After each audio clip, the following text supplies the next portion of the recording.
आज की कहानी है पुण्यों का मोल। क्या सच में कभी पुण्यों का मोल मिल सकता है या समय आने पर पुण्य फलीभूत होते हैं? तो आइए शुरू करते हैं आज की कहानी, पुण्यों का मोल। एक व्यापारी जितना अमीर था उतना ही दान पुण्य करने वाला। वह सदैव यज्ञ पूजा आदि करता रहता था। एक यज्ञ में उसने अपना सब कुछ दान कर दिया। अब उसके पास परिवार चलाने लायक भी पैसे नहीं बचे थे। व्यापारी की पत्नी ने सुझाव दिया कि पड़ोस के नगर में एक सेठ रहते हैं। वह दूसरे के पुण्य खरीदते हैं। आप उनके पास जाइए और अपने कुछ पुण्य बेचकर थोड़े पैसे ले आइए, जिससे फिर से काम धंधा शुरू हो सके। पुण्य बेचने की व्यापारी की बिल्कुल भी इच्छा नहीं थी, लेकिन पत्नी के दबाव और बच्चों की चिंता में वह पुण्य बेचने को तैयार हुआ। पत्नी ने रास्ते में खाने के लिए 4 रोटियां बनाकर दे दी। व्यापारी चलता चलता उस नगर के पास पहुंचा जहां पुणे के खरीदार सेठ रहते थे। उसे भूख लगी थी। नगर में प्रवेश करने से पहले उसने सोचा भोजन कर लिया जाए। उसने जैसे ही रोटियां निकाली, एक कुतिया तुरंत के जन्मे अपने 3 बच्चों के साथ आकर खड़ी हुई। कुतिया ने बच्चे जंगल में जन्म दिए थे। बारिश के दिन थे और बच्चे छोटे थे, इसलिए वह उन्हें छोड़कर नगर में नहीं जा सकती थी। व्यापारी को दया आ गई। उसने एक रोटी कुतिया को खाने के लिए दे दिया। कुतिया पलक झपकते रोटी चट कर गई, लेकिन वह अब भी भूख से हाफ रही थी। व्यापारी ने दूसरी रोटी, फिर तीसरी रोटी और फिर चौथी रोटी कुतिया को खिला दी। खुद केवल पानी पीकर सेठ के पास पहुंचा। व्यापारी ने सेठ से कहा कि वह अपना पुण्य बेचने आया है। सेठ व्यस्त था। उसने कहा कि शाम को आओ। दोपहर में सेठ भोजन के लिए घर गया और उसने अपनी पत्नी को बताया कि एक व्यापारी अपने पुण्य बेचने आया है। उसका कौन सा पुण्य खरीदूं? सेठ की पत्नी बहुत पवित्रता और सिद्ध थी। उसने ध्यान लगाकर देख लिया कि आज व्यापारी ने कुतिया को रोटी खिलाई है।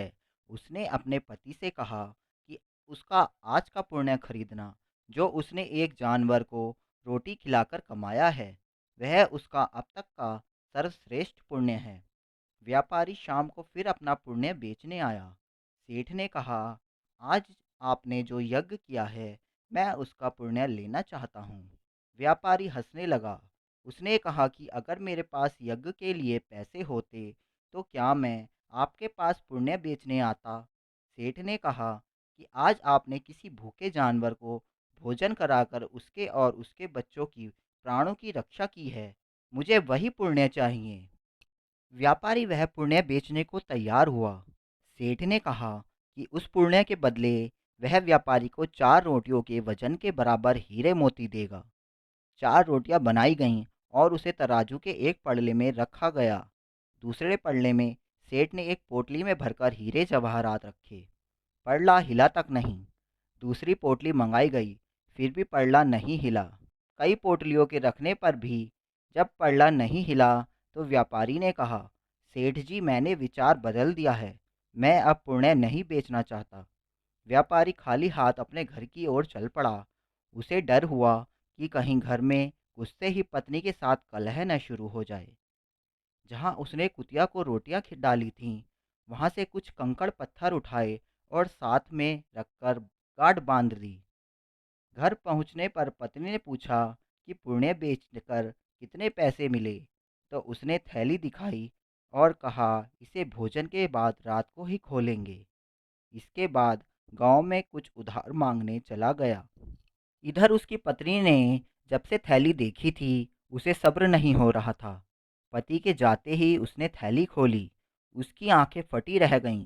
थैली हीरे जवाहरातों से भरी थी। व्यापारी घर लौटा तो उसकी पत्नी ने पूछा कि पुड़ियों का इतना अच्छा मोल किसने दिया? इतने हीरे जवाहरात कहाँ से आए? व्यापारी को अंदेशा हुआ कि पत्नी सारा भेद जानकर ताने तो नहीं मार रही, लेकिन उसके चेहरे की चमक से ऐसा लग नहीं रहा था। व्यापारी ने कहा, दिखाओ कहाँ है हीरे जवाहरात। पत्नी ने लाकर पोटली उसके सामने उलट दी। उसमें से बेशकीमती रत्न गिरे। व्यापारी हैरान रह गया। फिर उसने पत्नी को सारी बात बता दी। पत्नी को पछतावा हुआ कि उसने अपने पति को विपत्ति में पुण्य बेचने को विवश किया। दोनों ने तय किया कि वह इसमें से कुछ अंश निकालकर व्यापार शुरू करेंगे। व्यापार से प्राप्त धन को इसमें मिलाकर जन कल्याण में लगा देंगे। ईश्वर आपकी परीक्षा लेते हैं। परीक्षा में वह सबसे ज़्यादा आपके उसी गुण को परखता है जिस पर आपको गर्व हो। अगर आप परीक्षा में खरे उतर जाते हैं तो ईश्वर वह पुण्य आप में हमेशा के लिए वरदान स्वरूप दे देते हैं।